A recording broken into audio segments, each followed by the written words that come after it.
Examinons maintenant le projet de délibération d'AZES 143 relatif à des subventions et soutiens aux associations d'aide alimentaire. Et pour démarrer, la parole est à Daniel Simonet pour 5 minutes.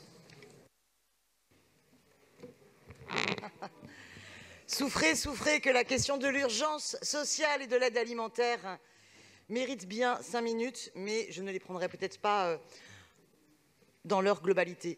Écoutez, on est face à une urgence sociale qui ne fait que commencer. À la fois la période du confinement pour tout un tas de femmes et d'hommes s'est traduite par une perte totale des revenus ou une perte partielle, rendant la situation du quotidien extrêmement difficile. Alors, sur Paris, on a pu voir énormément d'initiatives de solidarité citoyenne extrêmement fortes, d'auto-organisation qui ont vraiment montré à quel point les Parisiennes et les Parisiens sont solidaires. Mais prenons d'abord conscience que toutes ces initiatives solidaires d'auto-organisation et les initiatives des solidarités révèlent à quel point les politiques gouvernementales, nationales et aussi nos politiques municipales sont en dessous de tout et ne répondent pas à cette urgence sociale. Le premier problème sur lequel cela doit nous faire réfléchir, c'est bien celui-là. Voilà pourquoi il me semble extrêmement important de continuer à promouvoir d'autres mesures à l'échelle nationale pour faire en sorte de protéger les hommes et les femmes de l'ensemble des risques, mais également penser dans nos politiques municipales ce qui pourrait y répondre. D'abord, je continue à défendre que l'exonération des loyers pour toutes celles et ceux qui ont perdu totalement ou partiellement leurs revenus est une mesure urgente à prendre, comme l'ont fait d'autres villes, comme Berlin, comme Barcelone, comme Lisbonne. Bon. Maintenant, il y a nécessité, évidemment, d'augmenter ces aides alimentaires. Alors, je soutiendrai bien évidemment cette délibération et je souhaite attirer votre attention sur un amendement budgétaire qui n'a pas pu être satisfait hier, mais sur lequel j'aimerais que l'exécutif se penche le plus rapidement possible. Nous avons quelques structures qui se préoccupent dans l'aide alimentaire et qui ont anticipé dans l'aide alimentaire la question des tout-petits. Je pense notamment au Resto du Cœur, je pense à Paris Tout-Petit. Et ce qui remonte du terrain, c'est qu'hélas, c'est encore insuffisant malgré leurs efforts totalement remarquables. Il ne s'agit bien évidemment pas de les critiquer. Moi, j'ai été en contact avec des femmes bénévoles auprès de la cellule Covidom de la PHP et de la Croix-Rouge et qui, pendant le confinement, ont pris conscience que des femmes qui venaient d'accoucher pouvaient se retrouver confrontées à de grandes difficultés. À la fois parce que dans certaines maternités, on a pu leur dire, les dissuader d'allaiter parce qu'il y avait des grandes incertitudes sur le Covid et sa transmission. Ensuite, vous avez des femmes qui, parce qu'elles s'alimentent insuffisamment du fait de leur précarité, ont eu des blocages de leur lactation et ont été donc confrontées à devoir acheter du lait premier âge et se retrouvent dans une situation où elles ne peuvent pas payer ce lait premier âge. Et on a donc des femmes qui ont des nourrissons qu'elles ont, entre guillemets, nourris un jour sur deux avec de l'eau de cuisson du riz. Voilà, ça se passe à Paris, ça se passe aussi dans le 93, mais ça se passe aussi dans notre capitale, dans les quartiers populaires. Évidemment, autour des nourrissons, donc des enfants de moins de 3 ans, il y a aussi toutes les problématiques des produits d'hygiène, des couches culottes, des petits pots, tout ça coûte très cher. Et donc, ces 3 femmes ont mené une action vraiment extraordinaire parce qu'elles ont été capables, dans un temps record, de monter une association, Mamama, de contacter les grands groupes industriels, de pouvoir collecter des dons, mais avec des quantités, c'est en tonnes que ça se... Voilà, de trouver un local pour les stocker, d'avoir des négociations avec des transporteurs et elles ont pu organiser les livraisons. Ce qu'elles ont constaté, c'est que dans nos PMI, les PMI n'ont pas de ligne budgétaire pour acheter les produits de première nécessité pour les nourrissons. Et donc, elles ont commencé un travail de partenariat dans le 93 et elles commencent à souhaiter le mettre en place. Et elles ont des contacts sur Paris parce que les PMI sont en fait nos services publics qui sont les premières en contact avec les femmes qui subissent cette très grande précarité. Et donc l'idée, c'est, tant que la collectivité parisienne n'a pas anticipé comment permettre aux PMI de pouvoir répondre à ces demandes d'urgence vitales, terribles pour les tout-petits, de faire en sorte de construire des partenariats pour qu'elles puissent, elles, s'occuper de la livraison à domicile, y compris des familles, si c'est trop compliqué pour les PMI de le gérer. Elles ont même créé un numéro de téléphone exprès pour. Alors, je terminerai pour dire que le département du 93 a d'ores et déjà alloué une subvention à cette association pour qu'elle puisse immédiatement poursuivre son engagement dans le 93. Et il faut vraiment que au niveau de Paris, on prenne aussi la mesure et qu'on puisse aussi travailler avec les Restos du Cœur, SOS Tout Petits et Mamama pour pouvoir vraiment anticiper cette question des tout petits. Je vous remercie. Merci. La parole est maintenant à Madame Camille Nager pour 5 minutes. Madame la maire, chers collègues, nous voterons bien évidemment pour cette délibération qui vient soutenir des associations qui ont su agir rapidement et répondre à l'urgence sociale pendant toute cette période particulière que nous venons de vivre. Ces associations remplissent pour la plupart depuis de nombreuses années un rôle essentiel en matière d'aide alimentaire en direction des Parisiennes et des Parisiens les plus fragiles. La période de confinement et ses conséquences, fermeture des marchés, augmentation des coûts de livraison, réduction du périmètre d'approvisionnement, arrêt de la restauration scolaire et universitaire, hausse des prix, ont eu des conséquences dramatiques, notamment dans nos quartiers populaires. Des Parisiennes et des Parisiens ont eu faim.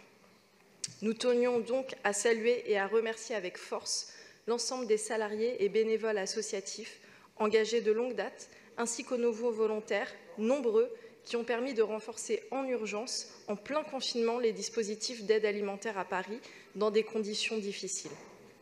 Nous tenons également à saluer l'engagement des travailleurs et travailleuses sociaux de la ville de Paris, premiers de corvée qui ont assuré dans l'ombre la continuité indispensable du service public. Ils ont réalisé de nombreuses aides financières d'urgence permettant de faire quelques courses à un moment où les fins du mois arrivaient de plus en plus tôt. Nous actons également positivement le travail mené par la Ville de Paris en partenariat avec la CAF pour permettre le versement en urgence d'une allocation complémentaire pour les familles bénéficiant actuellement des tarifs les plus bas de cantine, et ce, dès le mois d'avril. Alors que l'aide de l'État versée par la CAF n'est arrivée que mi-mai et était en deçà des demandes des associations. Si le confinement est terminé, la crise sociale n'a pas disparu.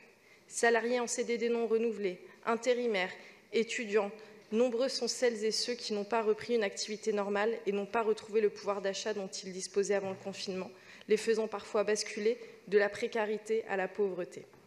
Et nous n'évoquerons pas les nombreux travailleuses, travailleurs non déclarés qui ont perdu leur source de revenus et ne bénéficient pas des dispositifs de chômage partiel.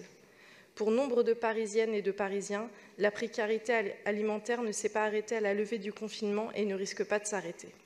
Tous les indicateurs sociaux sont au rouge. Les demandes de RSA ont explosé. Dans son dernier rapport, Oxfam dénonce le virus de la faim. À l'échelle de la planète, 305 millions d'emplois à temps plein ont été détruits par la pandémie.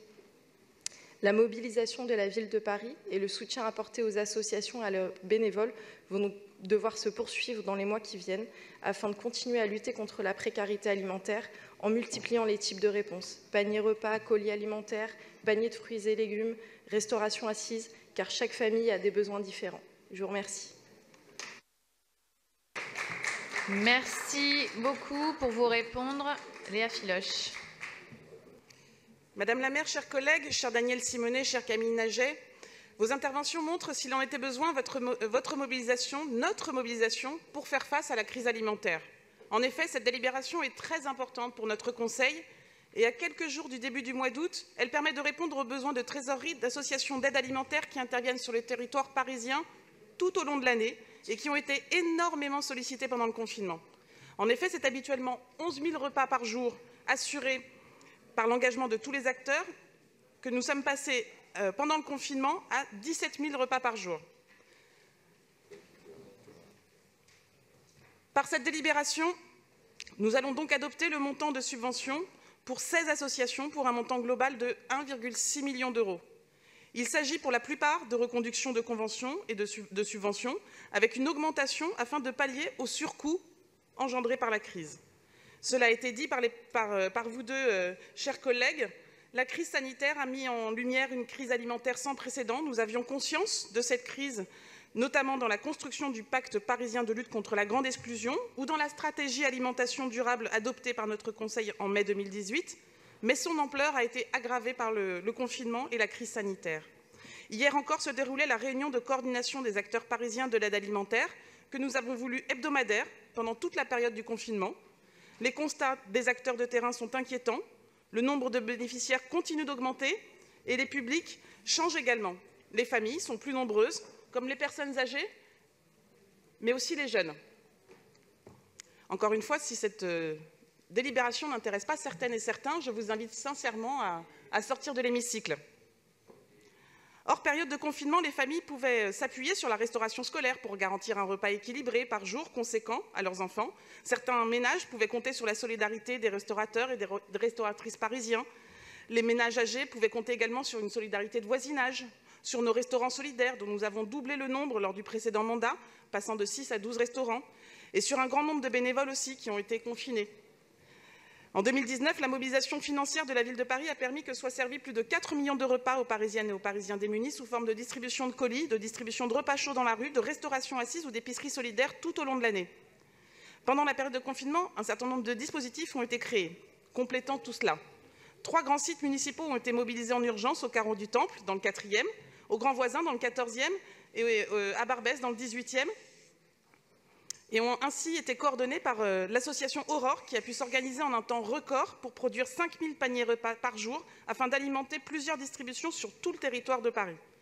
Le diocèse a notamment pu ouvrir 28 distributions paroissiales pour distribuer environ 1600 repas, complétés par 1300 repas préparés par le diocèse. Parallèlement, le Centre d'action sociale de la ville de Paris a été mobilisé pour compléter l'offre alimentaire et a pu augmenter sa production pour distribuer près de 5500 paniers repas par jour. La mobilisation des acteurs associatifs qui ont poursuivi et amplifié leurs actions a permis de distribuer 5000 repas supplémentaires. Des tickets services ont été remis à toutes les familles par le SAMU social avec le soutien financier de l'État. Et enfin, on a mis en place les paniers des essentiels que vous connaissez et qui ont connu un grand succès. Alors, afin de couvrir les surcoûts liés aux fermetures des cantines scolaires, la ville de Paris a en plus, avec la CAF, mis en place une aide exceptionnelle automatique mensuelle en avril et en juin auprès de 30 000 familles, soit 50 000 enfants, pour un budget total de 7,5 millions d'euros. À la veille du mois d'août, je tiens à saluer les agents et les agentes de la ville de Paris qui n'ont pas compté leurs heures, toutes les associations, tous les bénévoles qui se mobilisent toute l'année et qui font en sorte que l'on ne meure pas trop de faim dans les rues parisiennes. Et pour ce qui concerne la spécificité des repas distribués aux tout-petits, je vous rappelle que nous avons déjà 3 associations qui interviennent sur ce public, l'association Paris Tout-Petit, les Restos du Cœur et le Secours Populaire, que nous finançons largement. Et pour ce qui concerne l'association Mamama, je serais ravie de pouvoir les rencontrer, mais aussi ravie de savoir qu'elles déposeront un dossier de demande de subvention auprès des services de la ville. Donc je remercie les associations qui, normalement, au mois d'août, arrêtent leur activité et pour qui cet été ont fait le choix de maintenir toutes leurs activités pour que chacune et chacun continue d'être protégé. Je vous remercie. Merci, Madame la maire. Je mets donc aux voix le projet de délibération d'AZES 143. Qui est pour, qui est contre, qui s'abstient. Il est adopté.